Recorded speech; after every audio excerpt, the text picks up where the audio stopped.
All right, so you've been spending some serious time digging into this whole 2024 election thing, right? Yeah, definitely. Lots to dig into. And you came across some articles about J.D. Vance, the Republican VP candidate. Right. Stuff about his stance on the 2020 election specifically. Oh, yeah. That's been a big talking point. It's a pretty big deal, and that's what we're going to be sort of unpacking today, I guess. You're right. It is a big deal. And it's not just about Vance. What we're seeing is this collision almost between, well, people claiming election interference and then the future of, American democracy itself. It's pretty huge. It's a lot. To really understand Vance's position and why everyone's making such a fuss about it, you kind of have to zoom out, look at the wider context.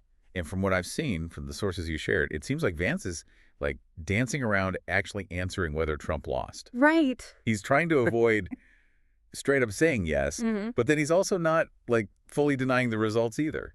It's strategic, for sure. He's being very careful with his words. He uses phrases like serious problems and focuses on what he thinks were the main issues, but he avoids ever actually saying, Trump lost or Biden won. So he's appealing to that chunk of voters who are really distrustful of the process in general. Exactly. By focusing on problems without going all in on denying the 2020 results, he's tapping into this growing part of the electorate that's, shall we say, skeptical. And this isn't a new dance for him, is it? Right. I mean, one of the articles mentioned he's been dodging this question since like way back in his Senate campaign, 2022. Good memory. You're totally right. It seems to be a pattern with him. Just recently, at a campaign event in Pennsylvania, he initially dodged it again, said he was focused on the future. But, and this is important, when reporters kept pushing, really pressed him on it, Yeah. he finally cracked and said no. He flat out claimed Trump did not lose. Wow. He actually said it. But then, even after saying that, he pivoted right back to talking about those serious problems in 2020. So what are these problems he keeps alluding to? Well, that's where things get really interesting and honestly a bit murky. Basically, he's echoing a theory, and it's one that's been gaining a lot of traction with conservatives. This whole theory claims that social media companies, big tech as they call it, that they suppressed information about the Hunter Biden laptop story. Okay. And that this supposed suppression, they say, is what swung the election in Biden's favor. So we're talking about this Hunter Biden laptop and big tech censorship. Huh. To get to the bottom of what Vance is suggesting, we need to unpack both parts of it. Absolutely. First, what even is the Hunter Biden laptop story? And second, how is big tech supposedly involved? You got it. But, and I want to be careful here, we got to tread lightly, because this story is tangled up with a whole lot of misinformation, easy to get lost in the weeds. Right. So, at its core, the Hunter Biden laptop story is about a laptop that allegedly belonged to Hunter Biden, President Biden's son. Allegedly. Right, allegedly. There's debate about how authentic it is, whether it's even really his, and then the chain of custody is all messed up, who had it when, all that. Okay. And that matters, because without a clear chain of custody, it's really hard to be sure the information on there is legit, or if it was, tampered with. So, questionable laptop, potentially tampered with info. What's the big deal with the information itself, though? Well, the story claims that the laptop had all this incriminating stuff about Joe Biden on it, allegations of corrupt business deals in Ukraine while he was VP.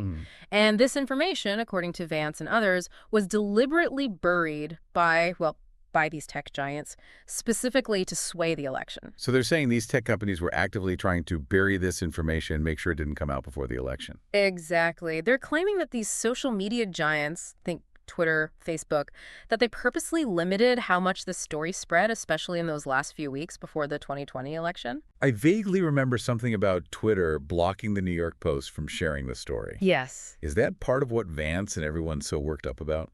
Absolutely. The New York Post, they published articles based on what they said was information from the laptop.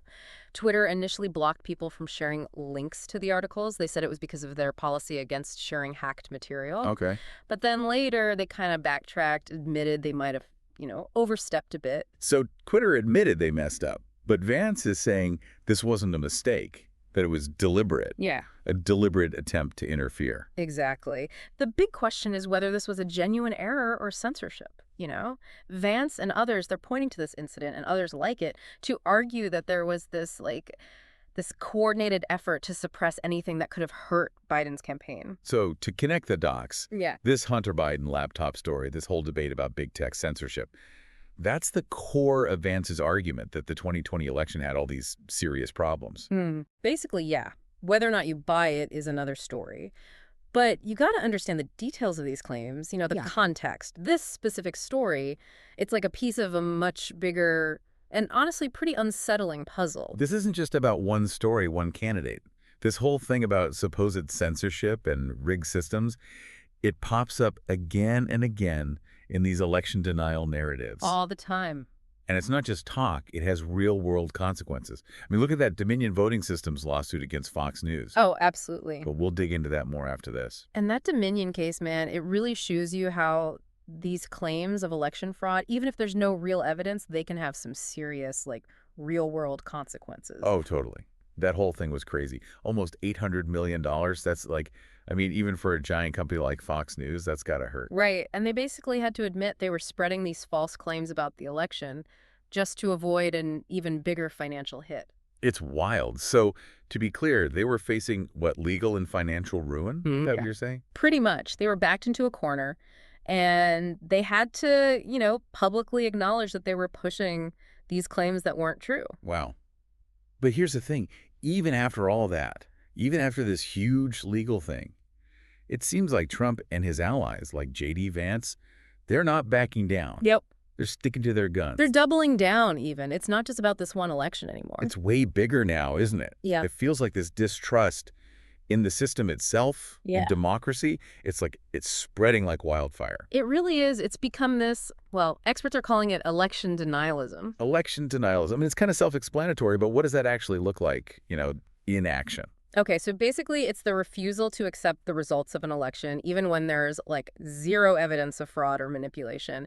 It's all about cherry-picking info, pushing misinformation, even conspiracy theories, all to make people doubt the system. So even with all the proof, the recounts, the audits, even court rulings saying otherwise, they're still convinced that the election was stolen. Yep. They create their own narrative and stick to it. And it can manifest in all sorts of ways. They'll question the voting machines, accuse election workers of doing shady stuff, all without any solid proof. It's like they're building this, alternate reality. Exactly, where their version of events is the only truth. And that's dangerous, right? I mean, we can't just have everyone creating their own reality. It's extremely dangerous. And while, Trump's the poster boy for this, it's way bigger than him now. We're seeing it everywhere. Local elections, school board races, even just everyday conversations about politics. So it's becoming more common, more ingrained in how we do politics. Yeah. Scary. But what are the real world consequences of this? It can't be good for democracy, right? You're right to be worried. Why? Because this erosion of trust in our institutions, the democratic process, it has very real, very dangerous consequences. Remember that article you shared? Yeah. The one connecting election denialism to the January 6th attack? Oh, yeah. That's what we're talking about. This is serious stuff. It's a direct line, When you have all these people convinced that an election was stolen, that their whole system's rigged against them, it creates this pressure cooker, this breeding ground for anger and distrust. For sure. And we saw what happened. That anger boiled over on January 6th, and it turned violent. And people died. Let's not forget that. And the fallout from that day, the divisions, we're still dealing with them. It's like a wound that hasn't healed. It's really scary to think about. And what's even scarier is that this isn't just an American problem. All over the world, we see this happening, this breakdown of trust in democracy. So how do we fight back? What can we do as individuals to protect our democracy when it feels like it's under attack from the inside? It really is a global thing, isn't it? This whole wave of distrust, it's crashing over democracies everywhere. So where do we even go from here? How do we push back against this tide, this wave of misinformation? How do we protect our elections? It's the big question, right? And it's a tough one. But I think a good place to start is realizing this isn't just about elections. This is about trust in information itself. And that just feels impossible these days, doesn't it? I mean, we're drowning in information 24/7. It's how do you even know what to believe anymore? Who to trust? Every time you turn around, there's another headline, another scandal, another theory. It's totally overwhelming. But, the good news is just by recognizing that, just by being aware of it, you're already a step ahead. Okay, I like that. Awareness is key. Right. But, awareness alone doesn't actually solve the problem, does it? Yeah. What can we do to navigate this, this minefield of information?